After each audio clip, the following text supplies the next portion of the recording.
It's mic'd up with Mikie Mahtook. Got the boys in. I got Lloyd. We got J. Mitch. We got Jackie Boy. He tried to jump up, and he might have knocked it in. Good timing. Let's go. What a start to the Monday. I mean, I'm from Lafayette. My boys will come in and say, oh, God. So me and Joe on the ground, I got Joe in the headlock. And he's sitting there, he's punching me in the stomach, like, punching me. Here, is everyone sitting around, who here thinks Ochiko can practice today after having 5 full beers? And he goes, Chad Jones, right? Chad's doing the team 6 minutes. For 7 minutes, right? Chad's like, no, man, I don't think Ochiko can practice today. And I was like, I look back, I'm like, Jesus Christ. I saw you there. You're more fucked up than me. On the spirit plane had some issues, I think. She was sleep farting. you heard her or you just thought it was her? I sat right next to her. I smelled. Whoa. What was that? Good show.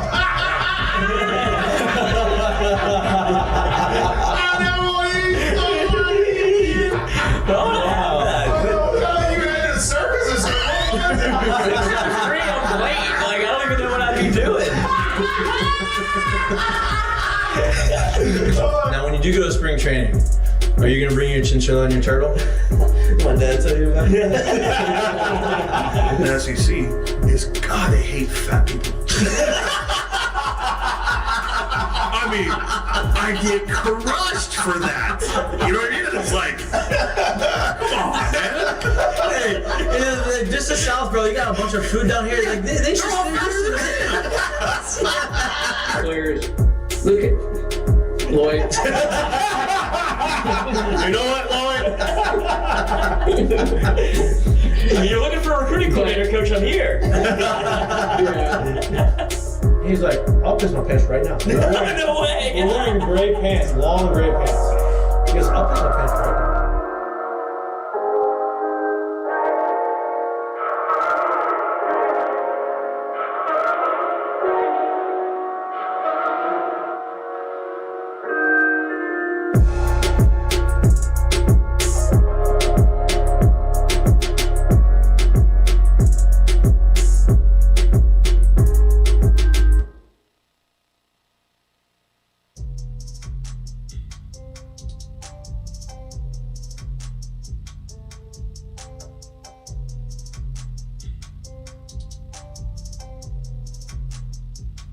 Hello, hello, hello. Welcome back to Mic'd Up. Today is Monday, June 17th.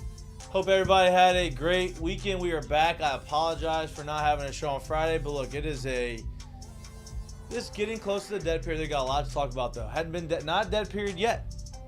College baseball is still full go. College World Series is hot and heavy. SEC versus ACC. SEC has taken the lead, I think, as far as the most dominant conference in the tournament. SEC is 4-0 against the ACC.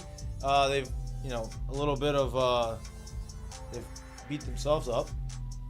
A&M beat Florida. Florida just beat NC State, and now A&M is playing Kentucky in the winners bracket right now as we speak. We'll give updates as that game goes on, but it has been an electric College World Series. 3 straight walk-offs to start the College World Series, a nut cutter in the fourth game, and every game has been. There hasn't been a blowout yet. I guess the biggest discrepancy in that was quick. There it is. That was quick. The biggest discrepancy in scores was the Tennessee-North Carolina game, and that wasn't that big of a blowout. It wasn't a blowout. It was just they won by a few runs. It's been an awesome World Series. There's been a lot of talent on display, and it's going to be interesting to see how this thing plays out. Lloyd is coming back in from Alexandria. Lloyd is on the struggle bus. I don't know if all of him is back from Alexandria. I think just the most of it. Are you going to make a little comment before you go? Oh, yeah. Give the little double box. So Lloyd is currently going throw up right now for the 3rd time since he's been here he's only been in the studio for 20 minutes. Yeah, I don't even know. Has it been 20? 6:05, maybe 20-ish. He's going to throw up again, but that's why I got a double box. You got me and Jay. Yeah. We'll be talking a lot. Jay is back in town for now. He's been jet setting all over the country. doing really cool things for SEC Network, just back and forth. To the West Just East a Coast. straight line, nice nonstop from Baton Rouge to Charlotte. We will get into the baseball conversation, what we like, what teams that we like. It's not gonna be a surprise that we really like the SEC and what they have shown so far. Obviously, Florida has proven that they belong in Omaha. They're 2-1. They just knocked out NC State. Jack Caglione looks like I don't know how much pitching he's gonna be doing from here on out. There is some video of him rubbing his forearm in the dugout today. His velo has steadily decreased throughout the course of the season. It's down a lot, bad. And so he's been grinding out. Florida's thin with the pitching staff. We will see what happens in that realm. But I think they don't care about him on the mound right now. They just need him as his bat. He hit the 3-run homer, which I don't know why he throw to him, I guess. That was the difference in the game. Florida beat NC State 5-4. 3-run homer by Jack Caglione early in the game. He got intentionally walked twice after that, a little too late. And so NC State goes home. Florida continues to play. There's still 4 SEC teams still in Omaha. Nobody has been eliminated yet. There will be 2 in the losers bracket, 2 in the winners bracket after this game here going on at 6 if your computer will just buffer. But Yeah, I think it might be waiting for an actual start. Unless it started. Has it started? Have you got it to start? I don't know. I'm trying to watch the Pittsburgh game. Paul Skeen's pitch day is today. Like, we might not have gotten first pitch, I don't think. So we will keep you updated with all of that. In other sporting news this weekend, you have the U.S. Open golf tournament was pretty awesome. I watched it throughout the course of the weekend, but then Sunday, it was full of drama, which is what you want. It is the hardest major championship. It's the hardest major championship to win. I think Lloyd died. And Bryson DeChambeau obviously wins the U.S. Open. Rory McIlroy kind of gave it away. I was rooting for Rory. Some people hate Rory. Some people love Rory. Some people hated Bryson DeChambeau. To me, it's the craziest transformation of any athlete over such a short period of time I've ever seen. Bryson DeChambeau went from nobody likes him, he's a dork, he's a nerd, he's trying to do all these different things, to leaving the PGA Tour, which should make everybody hate him even more, to saying, okay, now I'm going to flip that, and I'm going to be the 10th rated golfer in the world, which Liv does not get rankings. Yeah. So you don't get any rankings from the wins that you have on the Liv Tour. You only get it based off of the PGA Tour. But by being on the Liv Tour, the only tournaments you can play on the PGA Tour are the majors. So just by playing them in the major tournaments, he's won 2. He is the 10th rated golfer in the world, right? He has turned himself from being nobody likes to crowd favorite, Right. getting fired up, interacting with the crowd, signing autographs, doing everything he needs to do. Awesome transformation. I am a fan of Bryson DeChambeau. I think it's awesome what he's doing, and he made some pretty outrageous shots. I think what I like about him, right, is he's the big burly dude, right? Athletic looking dude who fucking swings and hits the ball far. A lot of guys on the tour swings it far. But he doesn't give a shit. He's left, he's right, he's wherever. He's hitting it from spots that all of us would probably hit it from. Obviously, maybe not distance-wise, but where it's at in the rough. And he's just getting balls out of the rough. He's getting up and down. 55-yard bunker shot to win the U.S. Open. One of the greatest shots probably in golf history. Really cool to watch him do that. And so, congratulations to Bryson DeChambeau. NBA Finals Game 5 is tonight. They have Mavericks are trying to continue the series. They beat the shit out of the Boston in Game 4. Obviously, you got to do it in Game 5. You have Kristaps Porzingis is back. We'll see what happens with that. Les Miles. We're gonna keep going down these Heineken headlines. Les Miles filing a lawsuit against LSU because they vacated 37 wins from 2012, 2015 amid sexual assault allegations. Right. So instead of the NCAA coming down saying, hey, we're gonna do something outrageous and kill your program, LSU says, whoa, we're gonna self-impose some fines on ourselves, and we're going to vacate all of the wins between that range of time. Well, those wins were 37, which if you take the qualifications of being considered for the College Football Hall of Fame, you have to have above a 60% winning percentage to qualified.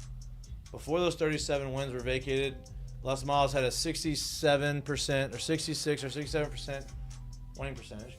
After those 37 wins were vacated, he had a 59.97 so whatever win percentage. So basically, he is 0.003% away from the 60% threshold. One less win would get him one. Now we talked about Yep. what, like, Did how LSU did on we purpose? get that? And look, And here's the. I don't think he's a Hall of Famer anyway, but look, He's gonna have a chance. if you meet the 60% criteria and you met it by almost 7%, right, and you have a national championship, right, under you have another national championship appearance under you, some would say you actually do belong, right?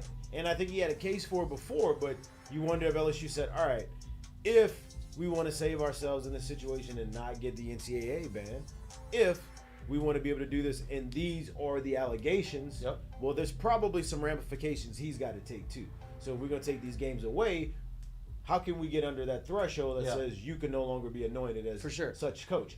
That's what I think happened. I don't know for sure. I don't know. Like I'm not in those. I'm not in that room. I'm not part of that decision-making process. But it would sound to me that we found a way to get him under that number. Agreed. And now I don't know when these. Here's a question: Did it happen before or after he went to Kansas? No. That's what I was about to ask you. Did the allegations and all of this stuff happen? He was at Kansas already. But did this end his time there? And then now, while he's done, is when they do this. That's what I don't know. That's what I want to know. Because then, if that's the case, then that's highly. If it's the other way, and they say, okay, we vacated the wins, and he goes to Kansas, and he goes no. and whatever. He was at Kansas already. Now it becomes, was the decision like these allegations came out? Was he done? Did Kansas fire him at that point? And then they were able to figure out what happened. Because that's what the question becomes. If it was before that, meaning like, hey, this came out, we made a decision. This is the number of games we're saying we're vacating, and this is what it is, and he was still coaching. Then I don't believe that was. Well, that's what the lawsuit is, probably trying to determine whether or not they did this intentionally. Regardless, his record at Kansas wasn't great. I don't think that helps his case of getting into the Hall of Fame. And so, he's not eligible. Right, he's not eligible. I'm saying even if he was eligible, I don't know what would have happened, but that is obviously going on. In other LSU news, and staying on the LSU train, LSU baseball obviously is not playing anymore. They have been very active in the portal both directions. LSU has now 13 guys, maybe 14 guys now, that have already announced they are transferring. They've brought in, I think, 3 or 4. They're obviously going to bring in some more. They have some big recruits. The biggest recruit being outfielder Derek Curiel. He is the number 10th overall high school recruit coming into LSU. Now, he is now the highest recruit ever to reach campus. He has withdrawn his name from the MLB Draft. He surpasses last year's highest overall recruit that reached campus, believe it or not, Cam Johnson. Cam Johnson, super talented. I'm sure he's going to have a great career. Did not throw very well for LSU, right? I'm not saying he's not good. All I'm saying is it's hard to determine who's going to make that adjustment from high school to college. It's a big adjustment, especially in SEC, on how good the talent is. But nonetheless, he is enrolling in school. He is the best recruit that we're going to have reach campus. He is going to outfielder, so he's probably going to factor into the rotation of somehow with 4 outfielders. If he's good enough to play day one, we'll see what happens. I think that's important. We're going to get into that conversation as the show goes on. But you bring in a couple pitchers, you bring in a first baseman. Brady Neal is in the portal. So now your starting catcher for next year is not there. You don't have even if he wasn't your starter, he was going to get a lot of playing time. No doubt. At least 100 at-bats, right? Probably more than that. Maybe 150, maybe 200 if he was a starter, he was going to get but at least 100. So he's gone. Now you don't have a starting catcher. You have guys there that are talented but not very experienced. I would imagine, as we said before he even transferred, even if he stayed, they were probably going to go get a veteran catcher to give him some depth behind the plate, because you can't rely on one guy to catch every single game. Right. You're going to have multiple guys. That is obviously still the case, even more so now than it was before he was transferred. So best of luck to him. The word on the street about what is going on before everybody gets up in arms about why is he transferring, why is this, why is that. The word on the street from him and his family and the people close to him is he just feels like he needs a fresh start to go somewhere else. A lot of the guys that he came into school with, a lot of the guys that he built these relationships with are no longer here. They either transferred out, got drafted, or graduated, right? And so he just feels like, it's a good time for him to get a fresh start. Somebody's going to get a player with a lot of potential. Obviously, still some improvements to be made, but a lot of potential, a lot of ability, and best of luck to him. That is why he's in the portal based off of the information that we have received. Do with that as you may, but that is kind of the word on why he's gone. So, welcome back, Lloyd. Good to be back. Oh, I thought you were going to put this screen on you. No. I thought you were going to give him a peek behind the curtain as you. Ow. Yep, and then that's good. How you feeling? Bad. You're Terrible. good for another good, like. Though. You're good. Look at you. I look good. You're good for another 15 minutes. Yeah. Until you have to go back do it again. Yep. Are you throwing up anything, or is it just like stomach bile? A little blood. A little bile. What? Blood. I think it's from my Blood. throat from getting ripped. Oh my God, dude. So, but I'm here. I'm battling. Only for the boys. Wow. Put me in the transfer portal. We got Skeens on the bump.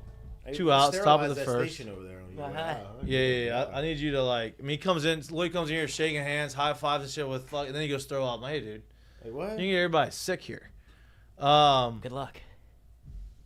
But what was I saying before Lloyd came back in here? You're talking about the portal. Talking about the Brady portal, Neal. yeah. So obviously we talked about who LSU is going to get in the portal. Before you move on past it too, I'll be honest with you. I do get that he's probably got some guys that he's familiar with that's moved on. That's all understandable. But you're gonna move on and go to a new place again and try to have to get familiar with more people. To me, somebody with the amount of at bats that he's had here, with the window to have the amount of at bats that he was gonna possibly have next year, I'm a little surprised to see someone like Brady Neal kind of make his way out of here and look for, I guess, greener pastures, if you will. But the kid's a talented player, man, and if it pops and clicks wherever he goes, he's got a chance to be something special. Yeah. No doubt. Like I said, I think he's got a lot of ability. He's gonna get drafted pretty high next year, I would imagine. And so best of luck to him. I wish he was still there for us, but he's not. Rumor is there's not the announcements are not done with people Well, I putting mean, they themselves can't be. in You the don't have a portal. full roster. No, I'm talking about leaving. Oh, okay. But I'm talking about leaving. So we'll see who else puts their name in the portal. But we'll be here to talk about it, and we'll be here to figure out what's next. It's the new age of college baseball. It's kind of what's going on. Let's have that conversation. We kind of talked Okay, about it a little bit let's off do it. there. What is your thought right now when it comes to college sports and building programs off of incoming freshmen, or building programs off of transfer portal guys? How would you do it? How if would you were I head coach prefer it here? if I had to prefer? Well, I know what you prefer. I think we all prefer it that Yeah. way. But what would you do right Well, now if you were manning that position? based off of the culture of college baseball and sports right now, the portal is teams are trying to build their teams through the portal, right? Because there's a lot of talented guys coming in here in the portal. Now, if you miss on those guys, you don't hit, then the season looks not great.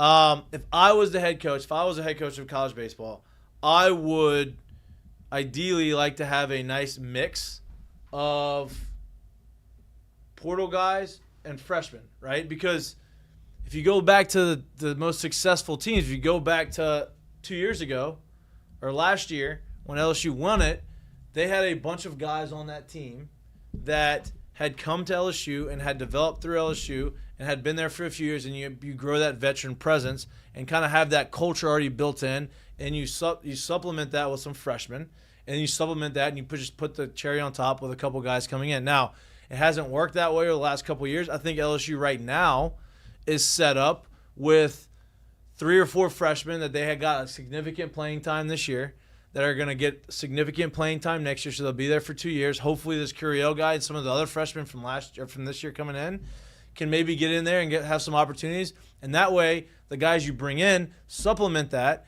and now you have a roster full of sophomores and juniors next year and the year after that have experience. So ideally, if you're asking me what I would rather do, I would rather go out and get some really good freshmen to come in, develop, and you're still going to have to develop these transfer guys, right? I would like to get transfer guys that have a year experience. Okay. So you have 2 more, or maybe another year, 2 years of time in college, and try to develop those guys. I understand where the culture is, what it is. Okay, so when you said go get really good freshmen and have them play, like how many of them can you insert? You have to into develop that them. lineup? You have to develop them. Okay, so you have to. Okay, even if you. Yeah, I'm not develop saying them- play a whole lineup of freshmen because, to your point, what you're about to make, and I assume is there's not a lot of freshmen in the SEC that play every day, right? Especially at the prime positions, right? Which I understand.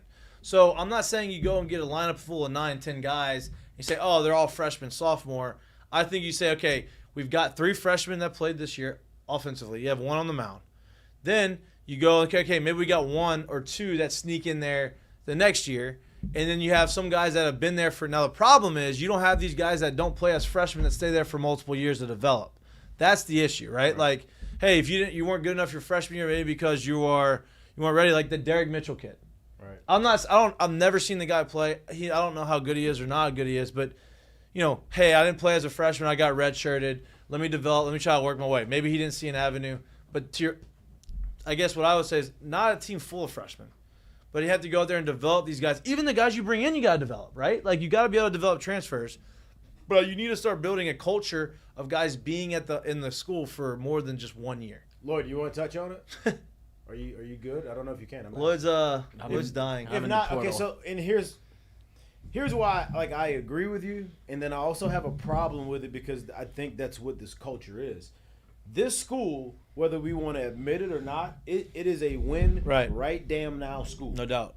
And so to develop means you're not worried so much about winning. You're worried about developing down the road. Here's where the problem is what we won't, the things that we don't really do a good job, I think, of understanding or bringing to light when it comes to developing. When you look at that team last year that won, right? You had guys like, let's say, guys like Trey Morgan who came in and was producing from the start. Right. You had guys like Dylan Cruz who came in and was producing from jump, right? Thompson. You had guys like Thompson who came in and produced from jump. And those guys kind of grew up in those roles. But we forget as we sit here and we talk about Alex Milazzo, Hayden Travinsky, and let's go Gavin Dugas, right? And Beloso.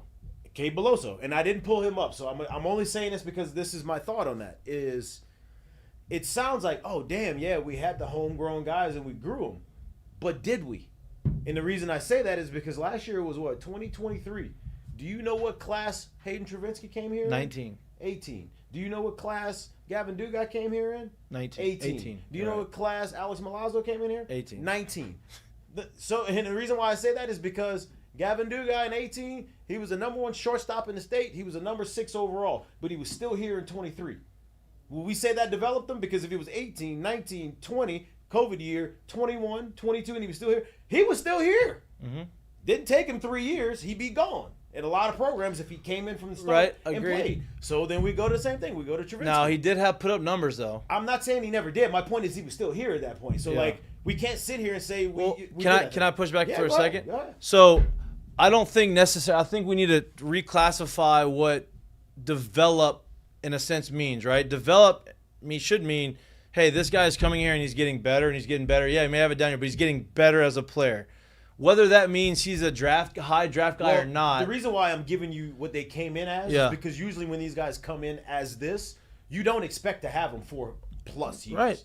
So, and that's just the truth. And we can straight up call that across the board. Well, he came in as a shortstop. He never even sniffed shortstop Number here. 1 shortstop I know, it's crazy. in the state. That's crazy. He just never sniffed the shortstop. Overall in I know. the state. Never sniffed shortstop. Which is wild. Hayden Travinsky, number 1 catcher in the state. Number 2 player overall in the state. The only reason I'm bringing this up, dude, look, your path and your however long it takes you to accelerate to get where you are, it is what it is. There's things that happens. There's injuries. There's hurdles. There's bumps in the road. There's all of that stuff.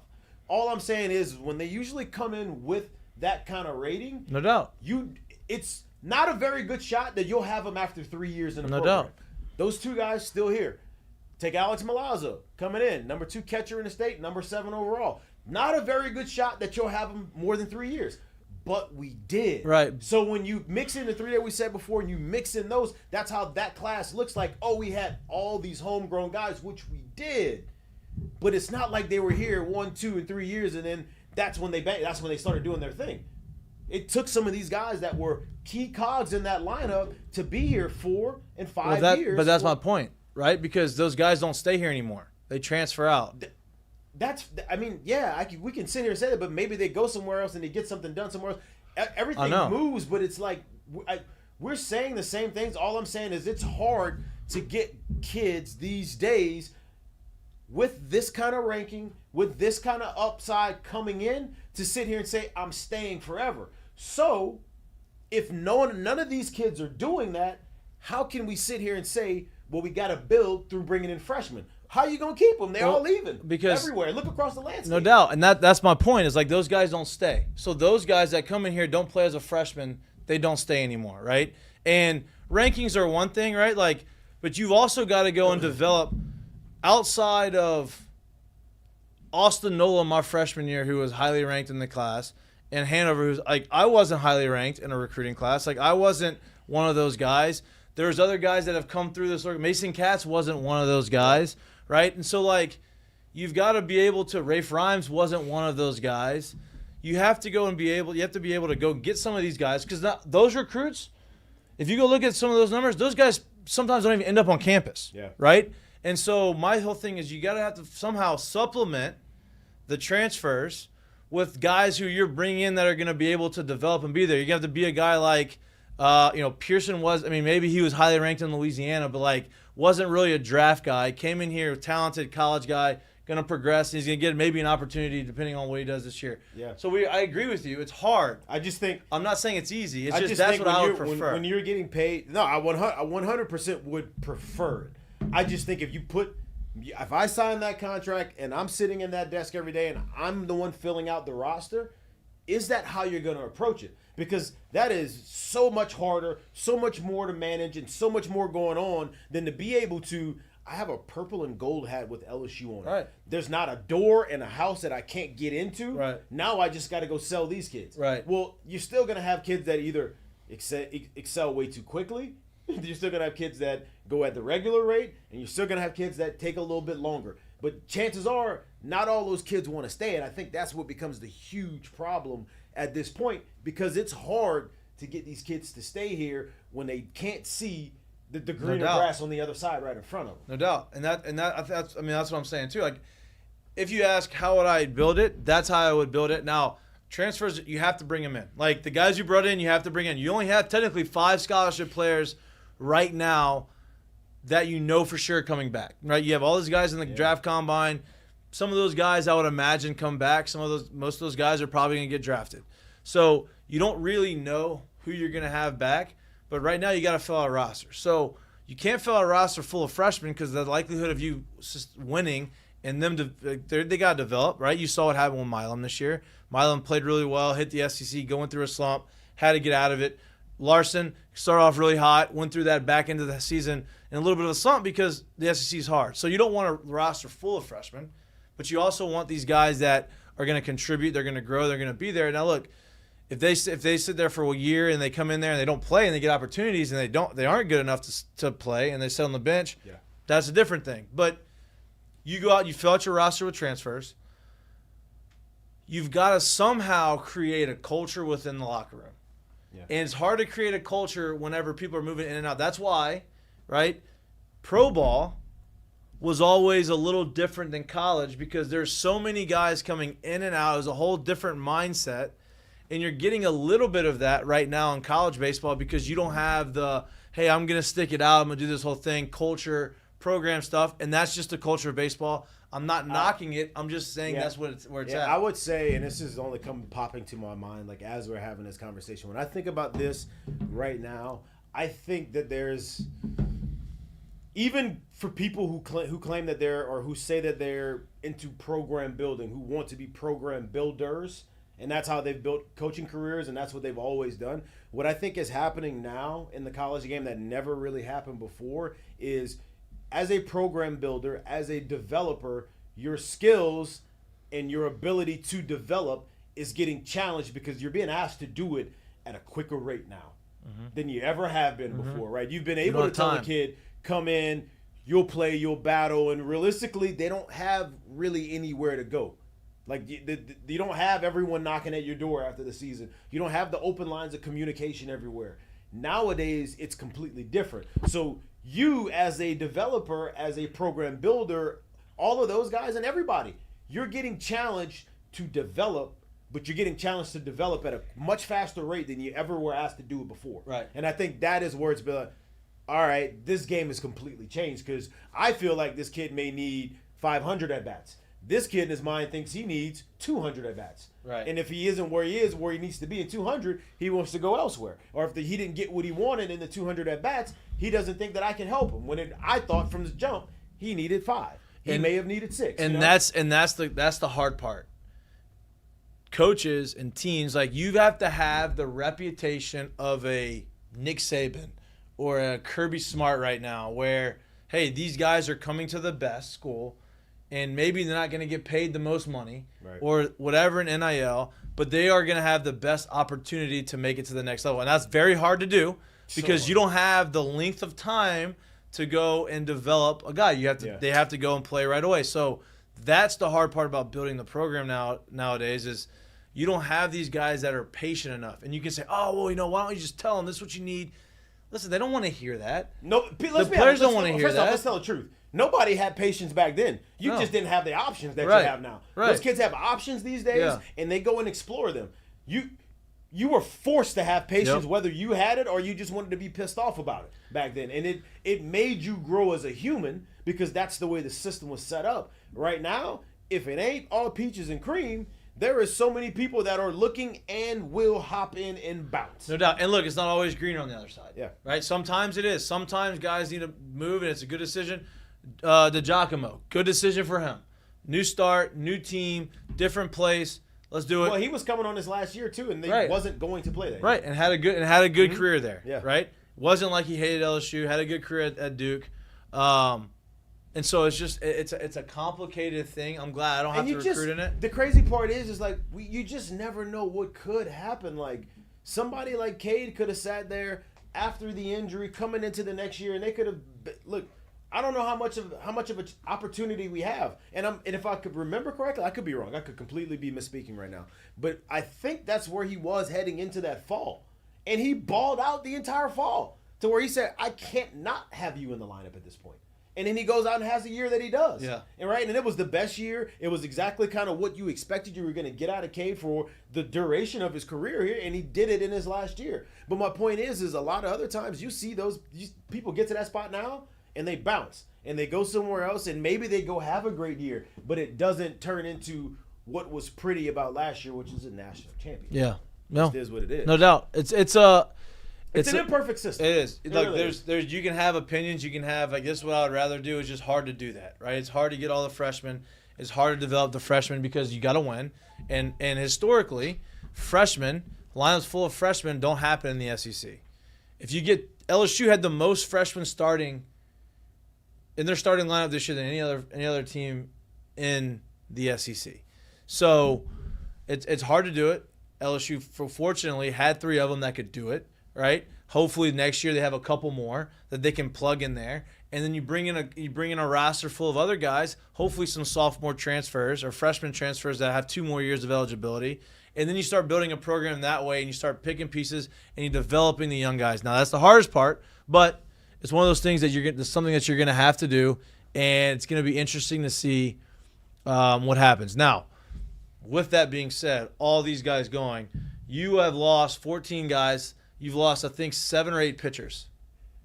I'm just reading the bottom line says McElroy to take a few weeks away from golf. I can understand. Hey, listen to me. Respectfully, I can understand. Listen to me. Hey, listen. Everybody that's bitching at him, say, "Oh man, he got in the car and he bounced and he left." That's Bush League. Every single one of you, me, Jared, Lloyd, everyone in here. If you did that too, and you missed out on winning a major after the first time in 10 years. That way? You're getting in the car. That way. That way. Yeah, missing that 2 way. putts that you haven't missed all year, you're fucking leaving too. You're getting in the car and you're zooming out the way because that's hard. You're going to have to go and relive it. You had to watch him win it, make an impossible shot, had to watch him win it after you just missed two putts that you should have made. Now, Professional side says, yes, you got to sit up there and you got to do it. You're a professional athlete. That's part of your deal. Okay, fine. I don't fault him for getting in the car. Whatever, dude. Like, you are this. You just it's a moment that you're gonna have to year in and year out that he didn't win. It's a moment you're gonna have to relive forever anyway. Like, you know what? Probably good on him for doing it because he probably would have said something he didn't want to say or whatever it was. So tough. I'm good with him taking a few weeks off. He needs it. He needs it. He called his divorce off. You know, that thing didn't finish that off. So he comes back, no divorce, back with his wife. Good for him. Glad they're working it out. So spend some time with your wife. 3 weeks off. You came out second in the Open. You know, should have won it, but you came out second. You've been in contention for a few majors in a row. You know, that's a tough way to go out. I forgot what I was saying before you brought that up. I don't remember either because I just saw it. I was like, oof, yeah, that's a. I got it. We almost got two of them. So based off the transfers, you have I think 9 pitchers that have left. You're gonna have to go and replenish that bullpen, right? Like, you're gonna have to go out and get some guys. I mean, you've already brought in a few guys, right? You've brought in Indiana State, Luke Hayden. You brought in Mount St. Mary's right-handed pitcher Deven Sheeri. You brought in the guy from Wofford, and you brought in the guy from the first baseman from Indiana State, right? So you bring in 2 guys from Indiana State. Indiana State was very good this year. Yeah. They were supposed to be they may have hosted a regional, I think. Or they were in contention for a long time. They're really good. So you're going to continue to see some guys come in out the portal. We're going to continue to report on it and talk about it. But the positions of need that we said were you have to bring in a catcher, whether it be a veteran catcher to go and give depth to Brady Neal. Now he's gone. Definitely bring in a catcher. You had to bring in a first baseman / third baseman that has some juice. You brought in a first baseman / DH that's going to hit homers, or hit homers last year. I think you need to bring in another shortstop, whether Braswell comes back and moves to third base or ends up going in the draft. You're going to have to find 2 more guys to fill the left side of the infield. Yeah. So I think you bring in 2 infielders. You obviously have the bigger crew coming in the outfield. I still think you add maybe some depth out there. You know what's crazy? This is such an off the wall thought. You have to bring a ton of pitchers. And I don't even want to it's weird because I feel like I'm bringing you off the point that you were making, so I'm sorry for that. But, no, I'm just no point. I was just telling you what I think we need to bring in. But no, because when you hear this, you'd be like, damn, that is kind of crazy. The one thing that always made college sports so special was how attached and how much apart fans felt, right? And everything you just did just now, you were able to name one player, and I'm not faulting you for that at all. So I'm not trying to call you out about it. But my point is pro ball is built off of an 80-20, 20% of the leagues make 80% of the money, and 80% of the league is making 20% of the money. So that means we can plaster Tom Brady and we can plaster this player because we know but everyone else is a revolving door. You're making college has made itself even less nameful, if you will, than professional ball is now, if that makes any sense. And you're drawing, people love their school, and people are always going to be drawn to the school because they went there, they have an invested feel there. So I'm not sure this is something that's monetarily quantifiable, but we don't know who these dudes are coming here next year, and it's all new faces, and they may be here for 1 year and they're gone again the next year, right? Because that's what now the landscape of this thing is, and it was never really meant to be that at all. Yeah, no, it's wild. Yeah, it's a wild time to be in college sports. Paul Skeens is in the 3rd inning, and Pirates are winning 3-1. This man is playing with a blue mustache. Yeah, that's a lot. Blue blocker aviators. What's the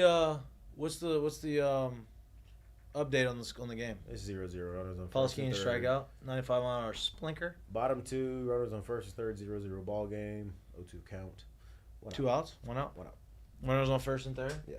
Kentucky up to bat. McCarthy hit it. Feels like a safety squeeze situation, they but tried it. They did it. There you go. Is he gonna do it again? Nope. Now he's 0-2. He was already 0-2. He just tried it before that. That's why. But yeah, it's a wild time in college baseball. Yeah. It's gonna be. Look, they're gonna go. There's gonna be a lot of new guys next year. Look, there's also still some guys that came in last year in the freshman squad that are still here. Mm-hmm. right? You're going to have to develop some guys. Pearson's brother's coming in next year. Like, you're going to have some talented guys coming in here that are going to try to fight for spots. Now, with all that being said, the development of these kids in high school is different than it was when we were coming up. Like, they're more advanced early on because there's more technology, there's more information, there's more things to do. Now, sometimes that can hurt you, but you're seeing these kids come to school a little bit more advanced and knowledgeable about what they're trying to do than they had in the past. So, maybe some of those guys will step up and do some of the things that you want. And you hit on these transfers, and you have a team right there in the mix. That's going to be good. You're going to have 3 starters next year that all could be in the first round if Griffin Herring comes back. Herring comes back. Kay Anderson's going to be a sophomore. And you got Chase Shores coming back off injury, who has a chance to be the number 1 overall pick. So it's going to be wild. We'll see what happens. But right now it's SEC time, right? SEC versus SEC right now in the game. It is SEC versus ACC in the College World Series. SEC has been pretty dominant. They're up 4-0, 4 games. They've won 4 games, lost 0. SEC is guaranteed a team in the conference in the World Series Finals for the 7th time in a row and the 15th out of 16th year. I think so. This will be a chance to win. I think the only year was 2020. Yeah, there was no World Series. World Series that year.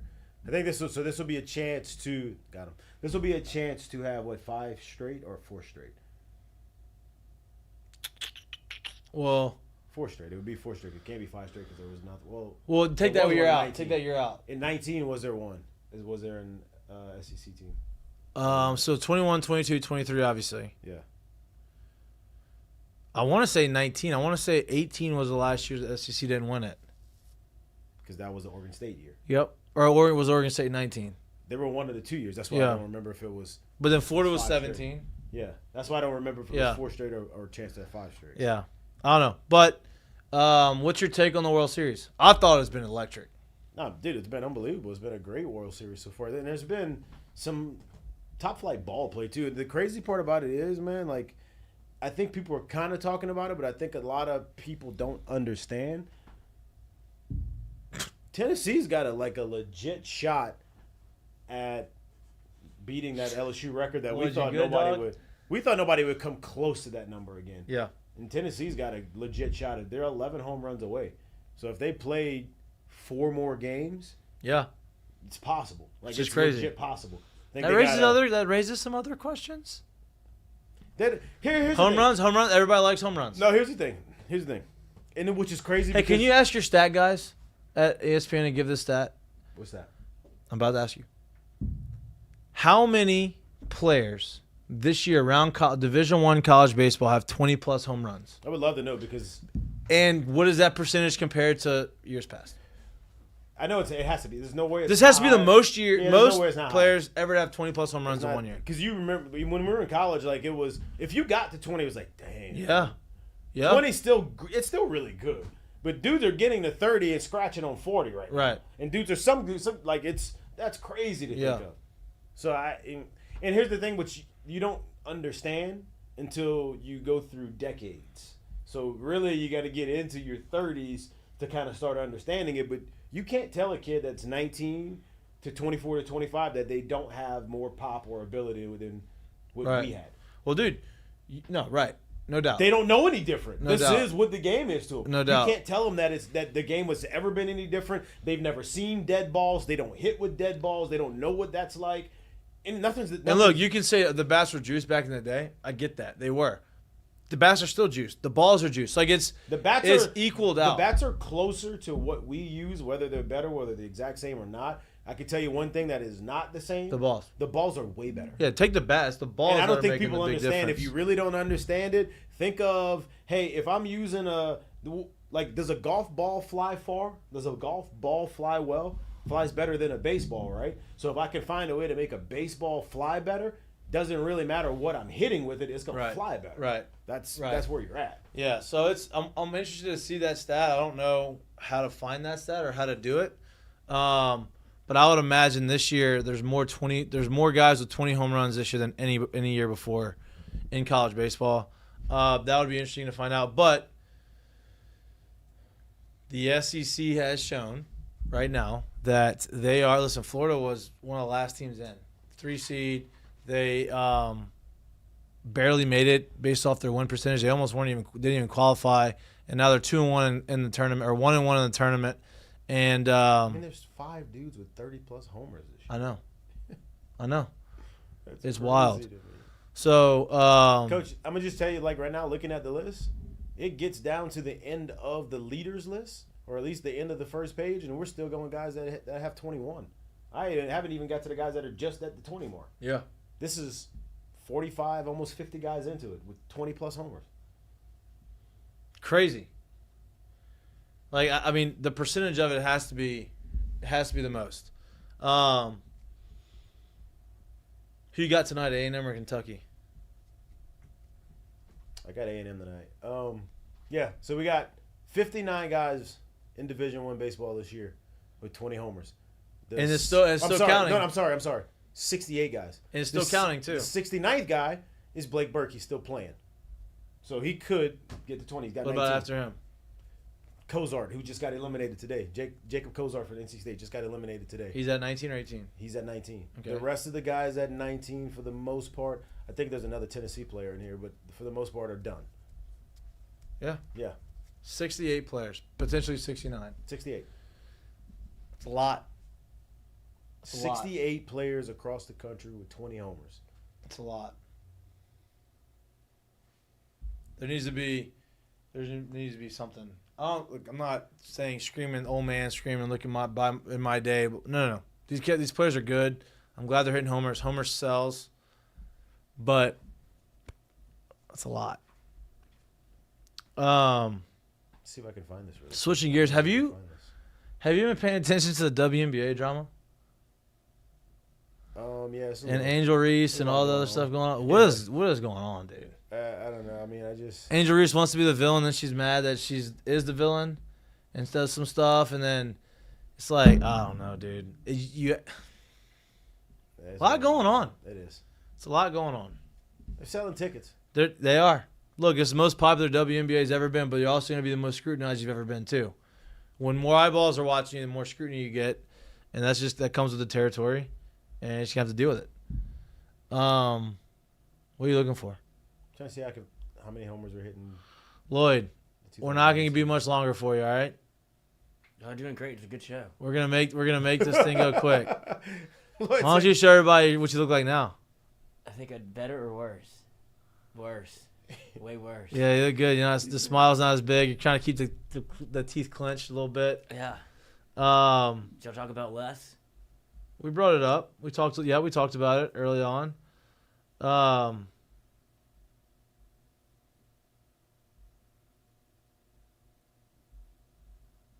Man, Pat 40. He just hates the SEC, doesn't he? This wasn't on, obviously, June 2nd, but he goes, SC got a record 11 bids in the NCAA tournament, but went 4-7 Saturday. Current status eliminated Vandy, Bama. Elimination games this afternoon. LSU, Florida, Mississippi State, Arkansas, South Carolina, still undefeated, UT, blah, blah, blah. He's just hating on them. But what about now? The chat. All right. We didn't have Ask Mikey Mitch. I love that. Bring him on. Give us some more conversation. How was LSU looking Time out, with the Lloyd. shortstop? Before you give it, I just want to give this because this is as far back as I could go, just because we said that. So we said 68 guys with 20 or more homers. All I can go back on the furthest I can find right now is on D1 baseball, and I got the 2017 season. So this was after the dead bats, correct? 2017. Yeah.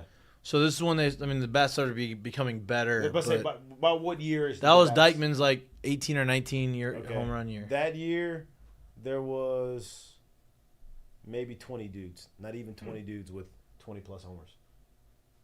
So That's I can crazy. go back to let's go back to 19, and I'll just go back to 19. I think that's a fair number too.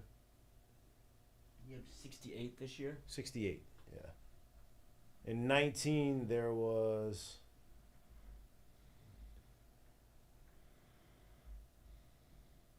Not even 20. And the number at the top was 27. Wow. So kind of just, in a nutshell, Yeah.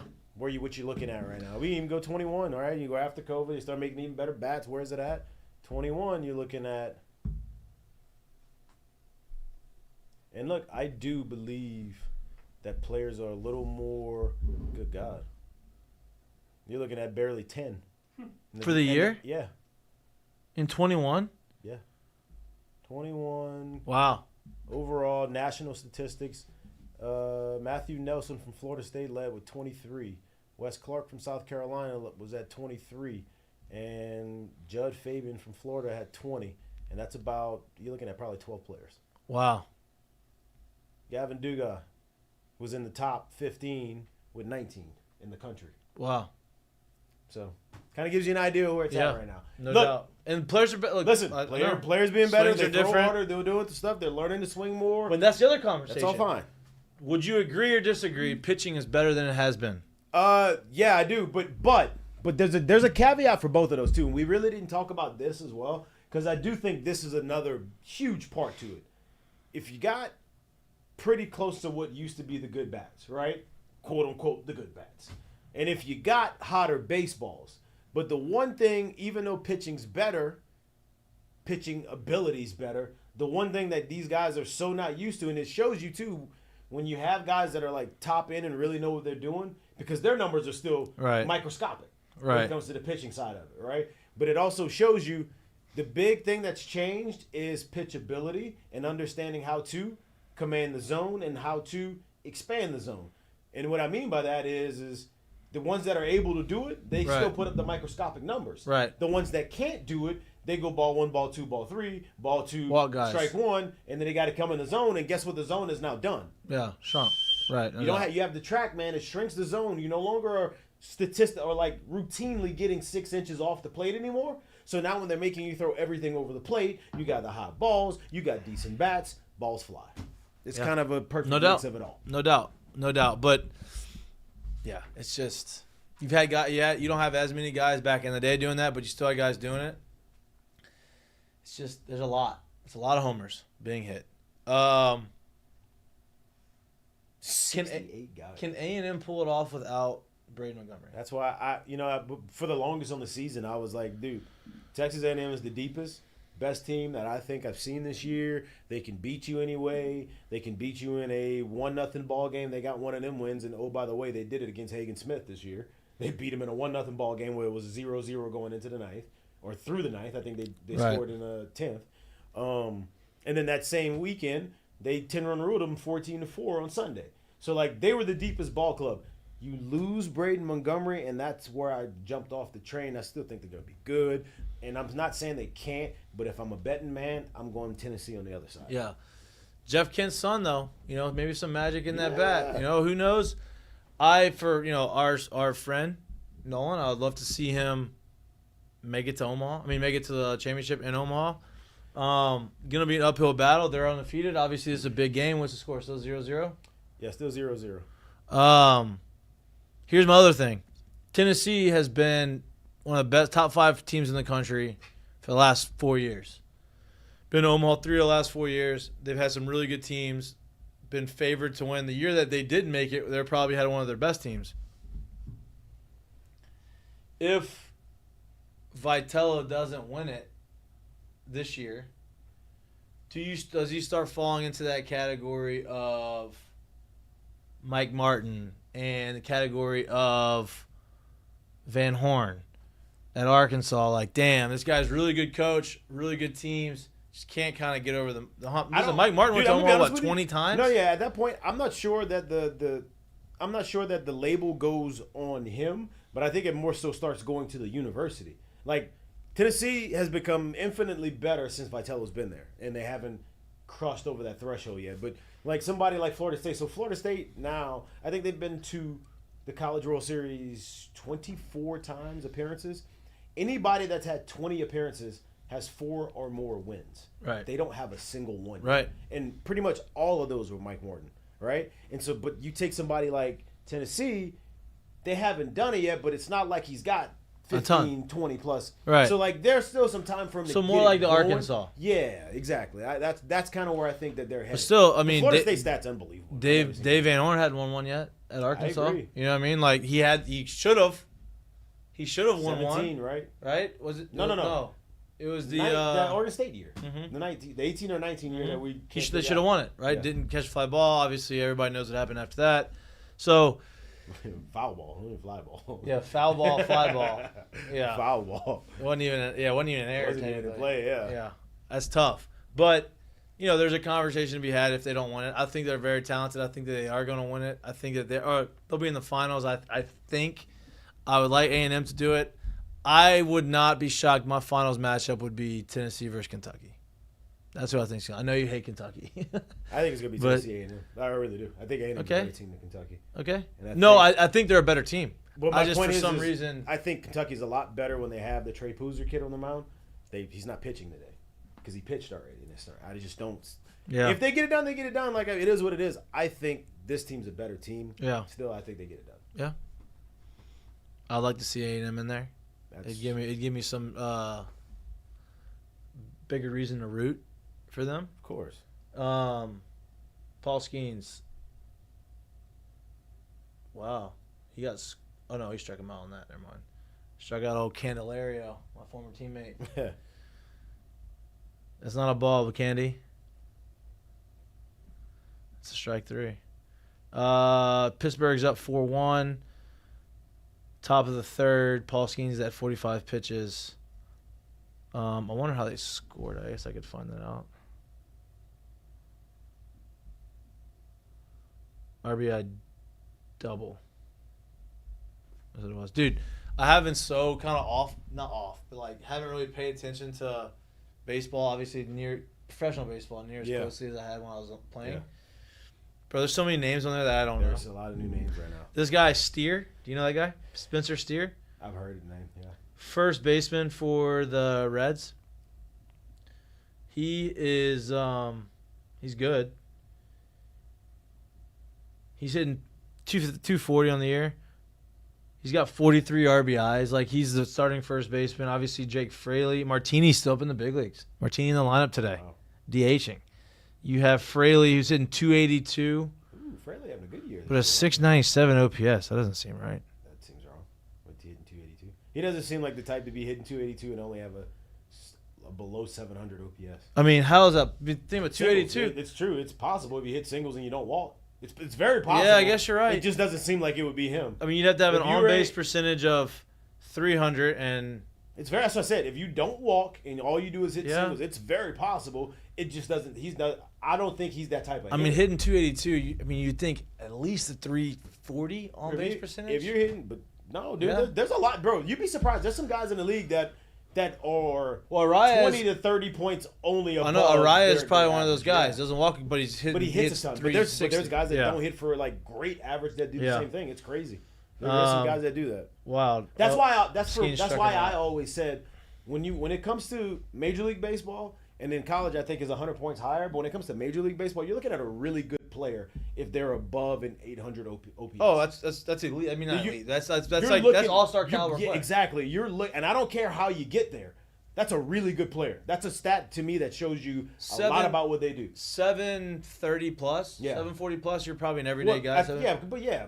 750, 750 probably. No, I think the Major League average is probably in the 715s to 730 somewhere, if I had to guess. Right? And 800 plus means you got a really good player. I think in college, 900 plus, probably 950 plus, you got a really good player. Yeah. No, you're right. No doubt. Yeah, you got to go up.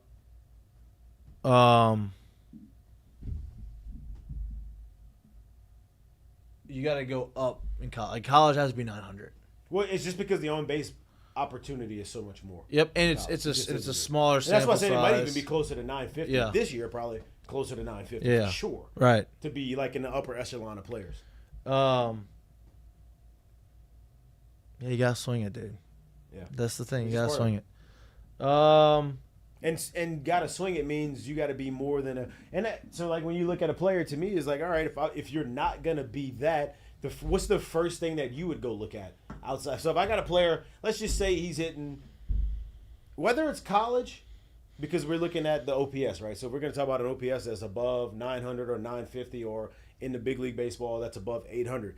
Whether it's college or professional ball, if you see a guy hitting 320 and he's not meeting one of those OPSs, what's the first number you go look at to say, all right, and this is me asking you, that you would go look at to say, all right, well, what kind of player is he? Is he Slugging. still that impactful? Slugging. No, because if you slug, you're going to be over that. Wait. I'm not understanding So, the all question. right, if I got a guy that's hitting 320, Yep. right? So the benchmark OPS we're talking about in professional ball would be 800, in college ball would be 900 or 950. This 320 player at both levels does not meet that benchmark of the OPS. So if you're trying to figure out, okay, well, how impactful is he? What's the next number that you would go to? If he's not over that number, Yeah, if he's not under the 800 right, OPS. because chances are, if you're not, then you're probably not slugging. Right. That's what I'm saying. I know, so I'm asking you, what would be the number that you would go look at to see, all right, well, where else is he helping me at? Because if he ain't, if he's not that, like with that starting point of that kind of So if he can't hit, what is he doing to help our team? Well, he's hitting. I mean, if he can't hit homers, there what you is go. he- yeah. He's not driving the ball. So What he's is got to he be doing? getting on base, and he's got to be stealing bags, he's got to be driving guys in, or he's got to be doing something else. There you go. I'm looking at, all right, if he's hitting 320, he ain't over this OPS, you better be giving me some bags. Right. And then them bags better be turning into runs.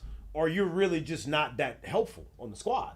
You know what I mean? Like, if you're getting on at that clip by hitting, but you're just clogging up the bases because you can't run, and then you don't really score runs, like what exactly Here's a are you doing? perfect example.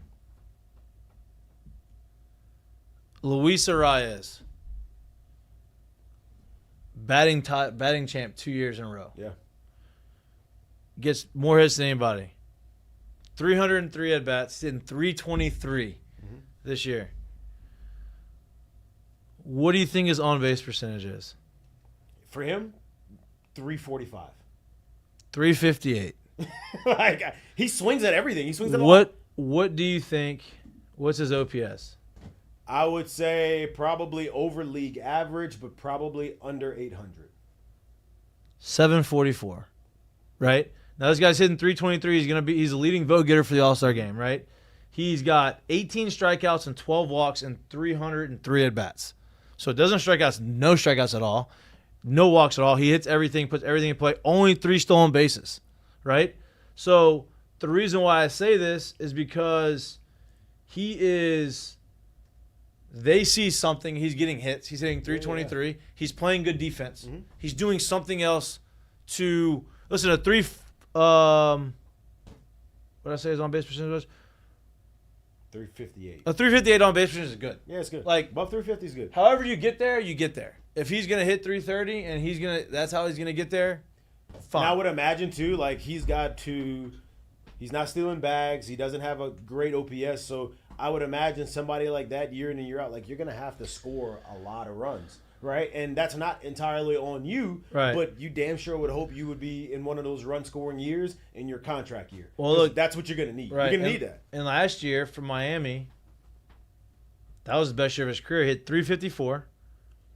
Obviously, not high on base percentage. I mean, he's 393 on base percentage, but he slugged 470, 469.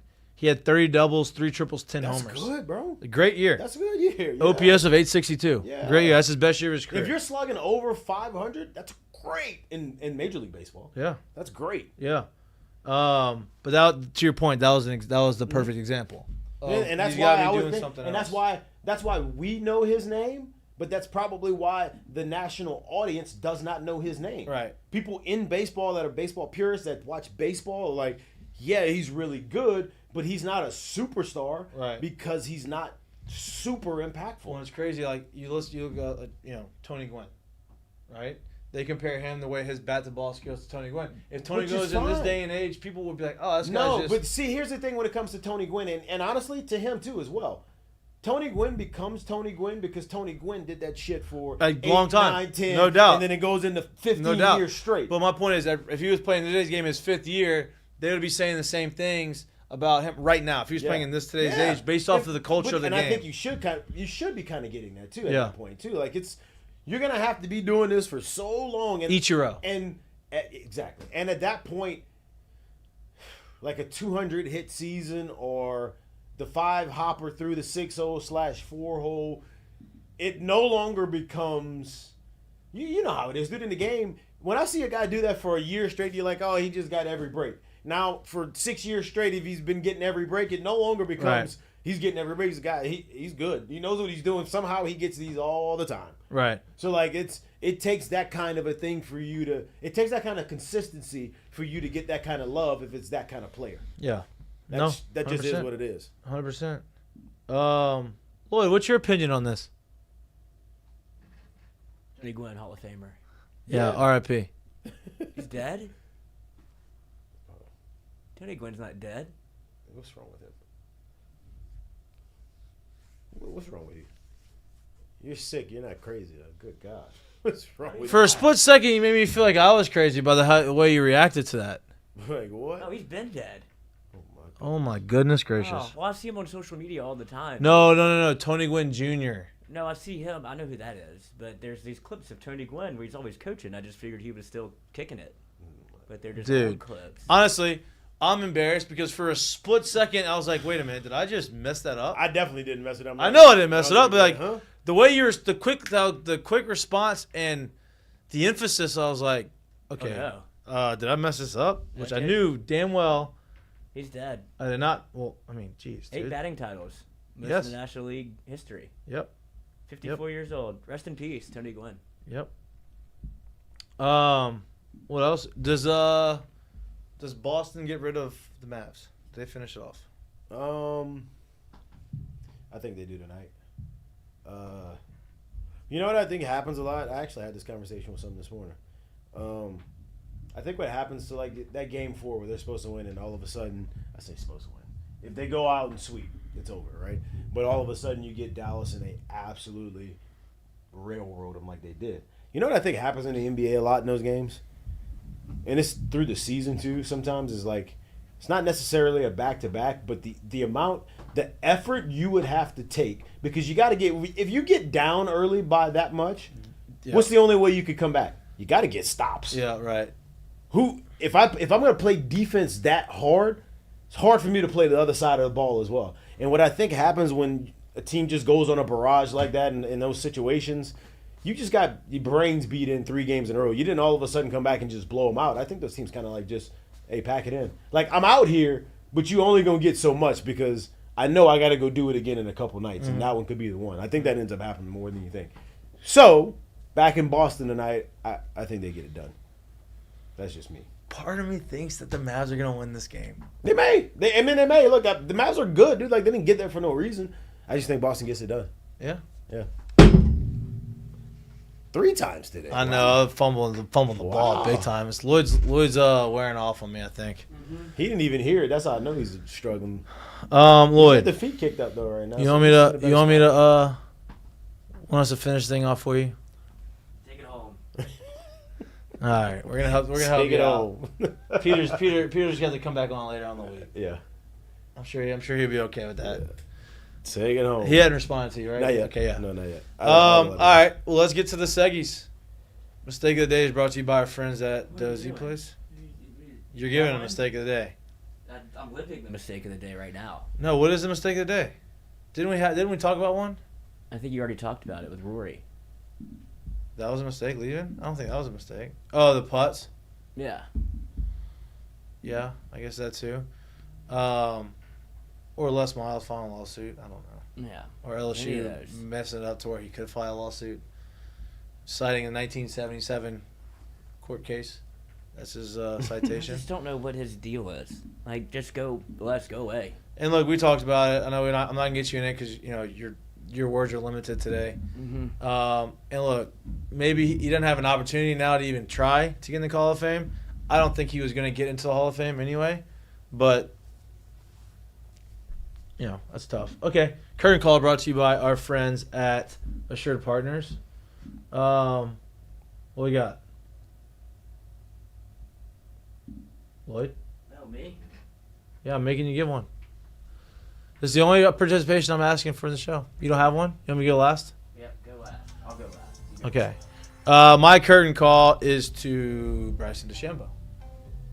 Not just for winning it, but for the turnaround in his image, right? That's been unbelievable to me. We talked about that early in the show when you were throwing up, Lloyd.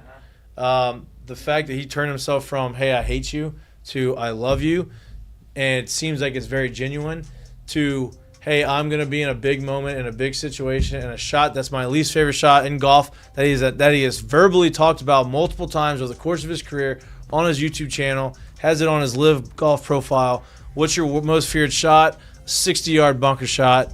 To win the U.S. Open, has a 55-yard bunker shot. Rory just lipped out a 2.5 footer. He hasn't missed one of those all year. And Bryson DeChambeau comes through with a shot out of the bunker from 55 yards to 4 feet, right? Like, makes an improbable shot, one of the greatest shots probably in major golf history. So shout out to him for being able to do that and being the guy that he's turned into. Now, best thing that could happen in Live Golf and the worst thing that could happen to PGA Tour is the most popular golfer on tour right now isn't on the PGA Tour outside of Scotty Scheffler. Good. I'm going to give my curtain call to college baseball right now. Like, honestly, the season isn't over. The College World Series isn't over. But if you've tuned in to what has been the College World Series so far, you've gotten a treat. Because at the end of the day, like, sports are entertainment. This has been entertaining. Right? You've gotten talent. You've gotten good ball games. You've gotten good ball play. And you've gotten, like, storybook type of finishes so far in the College World Series. And it's all been on a national stage, which only helps to continue to grow the game and continue to popularize the sport and draw more people into it. So I'm going to give it to college baseball right now, and hopefully there's more and it can end the way it started. Cool. No doubt. He's still looking. No. Curtain call to Bill Belichick. I didn't know he had it in him. I What didn't did he know do? he had that dog in him. What did he do? 25-year-old girlfriend. Really? Picture? Picture. Do we have a picture of him? Her name is Jordan Hudson. So I'm sure she's a competitive cheerleader. Wow. Bill Belichick. She keeps him young. Man, that's just... She keeps him young. She's not in it for the money or anything. No shot, huh? I mean, I could get, like, listen, if Bill Belichick had, like, if there's any good-looking older dude. No. If there was anybody, I would say, good God, what would the conversation be about? There's just no way I can see Bill just being into the same thing. You think Bill, like... And look, maybe behind the scenes, Bill's got that in him. I just don't see it. They, I mean, forever. No picture? I got it right here. Oh, For perfect. everything that Pat McAfee said about him, like, he is a cool dude. No doubt about that. It's just, I mean, he's cool when you're talking sports and football and, like, hanging out, but, like... Yeah, I don't think they're watching the same things on Netflix. You know, are they... What are they talking about, too? And, like, there's more to it than just conversation. You know, when you're not having conversation. Oh, yeah. How's that? Picture. What exactly are you talking about when you're not? Yeah. Well, you know, there's... Wow. Wow. Would you expect a gremlin? No, I mean... No, but, like... Okay. She's a real person with a real feeling. She, soul. not AI. No. She's definitely in it for love. No I doubt. want to be real boy. No doubt. All right. That's all we got for you today. We'll be back live in studio on Wednesday from 6 to 8 p.m. Coach Paul Maneri will join us via video call from Columbia. Columbia, South Carolina. Talk about his decision. Talk about what challenges he's facing. Let's ask him if we could do like his first team meeting or maybe via Zoom. Like, that's the other thing. I'm gonna ask him about that. Hey, are you gonna have 4-hour-long team meetings? No, ask him if we could do the first 4-hour-long meeting on the show live. Oh yeah, they listen to us. Zoom it in. Yeah, zoom us in there. That's what we should be doing. Hey, the boys will love him if he did that. They'll take him serious. Probably. Yeah, that's listen. A lot of questions, a lot of answers coming from him on Wednesday. We're off. Hopefully, Alex Milazzo is going to join us as part of the show on Wednesday. Hang out with the boys, talk World Series, talk about what he's seeing, being a player that's played against a lot of these guys, and just shoot the shit. He is a great addition anytime he's on the show, right? Not interview. Let me just get that clear. We're not interviewing him again. It's just part of the squad. Maybe, potentially, if he's got nothing else to do. Always open to invite for those guys. We will see what happens. Hopefully we have some more college baseball conversation on Wednesday with guys from ESPN, maybe Peter Burns, maybe somebody else. Who knows? We will have that information out to you shortly. But we appreciate you for tuning in. If you like what you see and you want to see more of it, please like and subscribe to our YouTube channel. If you can't watch us, If you like listening to us or anywhere you get your pods, enjoy the rest of your Monday. Enjoy Game 5 of the NBA Finals. Enjoy the College World Series. Pitchers duel right now between Texas A&M and Kentucky. All bets will be off once the bullpen comes in. Yep. You know how this thing goes. Oh, yeah. So we'll see what happens. What do you know where they're at? They are in Pitch-wise? mid-fifth, I believe. Are the starters still in? Yeah. Okay. We'll see what happens. Lloyd, hope you feel better. Try to get in some water, maybe some crackers. If y'all see Some Lloyd in the sustenance. streets, don't shake his hands. Yeah, some sustenance in your body so you can, Respectfully. get better. Take care of myself. Take some medicine. All What right. medicine do you take for this? I don't really know. Water. You have to drink. You have to be hydrated. You have to rehydrate yourself. We appreciate y'all. We love y'all. We'll be back on Wednesday. Have a great night. Peace. And love.